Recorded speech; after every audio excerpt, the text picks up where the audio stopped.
एक बार की बात है, एक बूढ़ी भिखारन जामुन थी और वो भीख मांगकर ही अपना पेट भरती थी। पर कुछ दिन से उसके पूरे शरीर पर फोड़े फुंसी निकल आए थे, जिसकी वजह से वो बहुत परेशान थी। हाय रे, एक तो ये बुढ़ापा, ऊपर से ये फोड़े फुंसी और हो गए मेरे बदन पर। बहुत दर्द कर रहा है पूरा शरीर, और तो और बहुत भूख भी लगी है। सुबह से कुछ नहीं खाया। हाँ, वो सामने एक गांव दिखाई दे रहा है, वहाँ से जरूर मुझे कुछ खाने को मिल जाएगा। आज वहीं जाकर भीख मांगती हूँ। जामुन उस गांव में जाकर भीख मांगने लगती है। बेटा कुछ खाने को दे दो, कई दिन से कुछ नहीं खाया मैंने, बहुत भूखी हूँ मैं।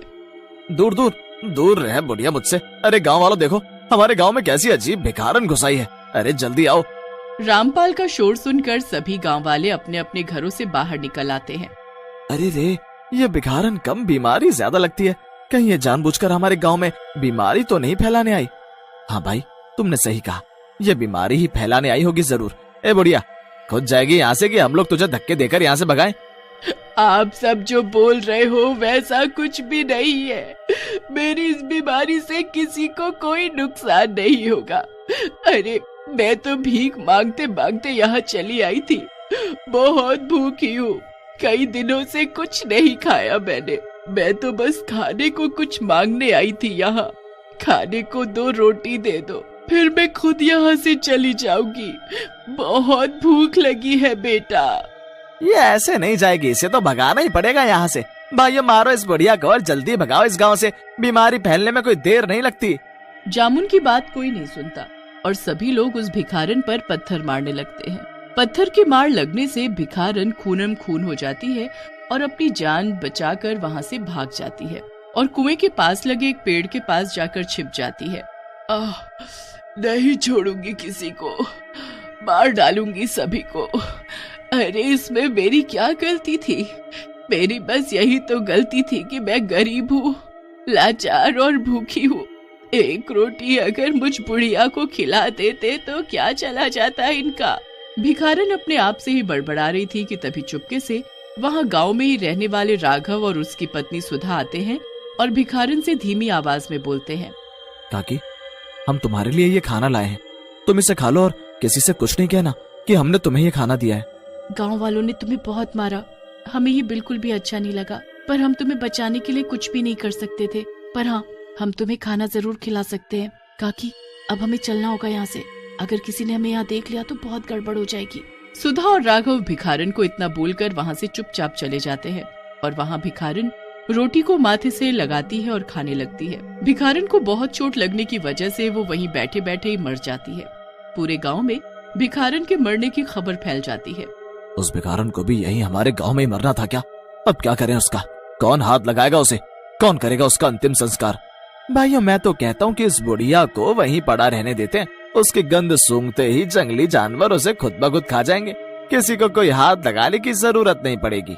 गांव वालों की बातें सुनकर सुधा और उसके पति राघव को बहुत बुरा लगता है, इसलिए वो दोनों आधी रात के वक्त उस भिखारन के पास जाते हैं और दोनों मिलकर उसे वहीं गड्ढे में गाड़ देते हैं। और गांव वालों को यही लगता है कि सच में उस भिखारन को जंगली जानवर खा गए। फिर रातों रात उसी जगह जहाँ भिखारन दबी थी, वहाँ एक बड़ा सा जामुन का पेड़ उग जाता है और उस पेड़ पर मोटे मोटे काले जामुन भी लबालब लद जाते हैं। उस पेड़ पर लगे जामुनों पर जब नट्टू की नजर पड़ती है तो उसके मुंह में पानी भर आता है और वो तुरंत जामुन के पेड़ पर चढ़ जाता है। पर पेड़ पर चढ़ते ही उसे वहाँ एक गुफा नजर आती है। नट्टू उस गुफा में घुस जाता है और वहाँ गुफा में एक बुढ़िया को देखकर चौंक जाता है। कौन हो तुम? और इस पेड़ पर, यहाँ गुफा में? मेरे तो कुछ समझ नहीं आ रहा है, ये सब क्या हो रहा है? पेड़ पर, गुफा में, ये बुढ़िया कैसे आई और ये यहाँ क्या कर रही है? ज्यादा दिमाग पर जोर डालने की कोई जरूरत नहीं, तुम बस इन जामुनों पर नजर डालो। देखो देखो, ये जामुन कितने रस भरे और मीठे मीठे हैं। अरे जब तक तुम इन्हें खाओगे नहीं तो तुम्हें कैसे पता चलेगा कि ये मीठे हैं या नहीं। ये लो और खाओ इन्हें। और हाँ, अगली बार मैं तुम्हें जामुन तभी खिलाऊंगी जब तुम मेरे और मेरे जामुन का पता किसी और को नहीं बताओगे। नट्टू बुढ़िया के हाथ से जामुन लेकर खा जाता है। नट्टू को जामुन बहुत मीठे और स्वाद लगते हैं। वो और खाता है और खाते ही जाता है। अब तो मेरा पेट भी भर गया, बहुत खा लिया मैंने। अब मुझे चलना चाहिए, पर मैं कल फिर आऊंगा जामुन खाने। तुम मेरे लिए कल भी रखना जामुन तोड़कर। नट्टू जामुन खाकर खुशी खुशी वहाँ से चला तो जाता है, पर घर पहुँचते ही उसके पूरे शरीर पर फोड़े निकलने शुरू हो जाते हैं और वो दर्द से तड़पने लगता है। और वहाँ पेड़ पर वो बूढ़ी औरत बहुत खुश हो रही होती है, क्योंकि नट्टू को ये नहीं पता था कि जिस पेड़ के जामुन वो खा गया वो पेड़ एक चुड़ैल का है और वो बूढ़ी औरत भी एक चुड़ैल थी। नट्टू के जाते ही बूढ़ी औरत चुड़ैल में बदल जाती है। अभी तो ये शुरुआत है, आगे अभी बहुत कुछ सहना बाकी है। मुझ चुड़ैल से बचकर कोई नहीं जा सकता। आओ आओ मेरे पास आओ और खाओ मेरे ये जहरीले जामुन। चुड़ैल अपने अगले शिकार के लिए ऊपर पेड़ से झांकने लगती है और जैसे ही पेड़ के नीचे से बिरजू जा रहा होता है तो चुड़ैल उसके ऊपर जामुन फेंकने लगती है। चुड़ैल पेड़ के ऊपर बैठी बिरजू के आने का इंतजार कर रही थी। तुम जैसे ही ऊपर आओगे मैं अपना रूप बदल लूंगी। तुम्हें कुछ पता नहीं चलेगा कि मैं कौन हूँ। और ये मेरे जहरीले जामुन मीठे नहीं दर्द भरे हैं।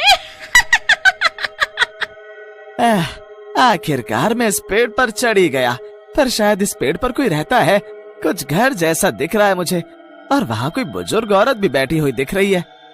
सुनो, कौन हो तुम और इस पेड़ पर क्यों रह रही हो? मेरी मर्जी, मैं कहीं भी रहूं। वैसे मुझे नीचे जमीन से ज्यादा ऊपर पेड़ की छांव अच्छी लगी, इसलिए यहाँ बस गई।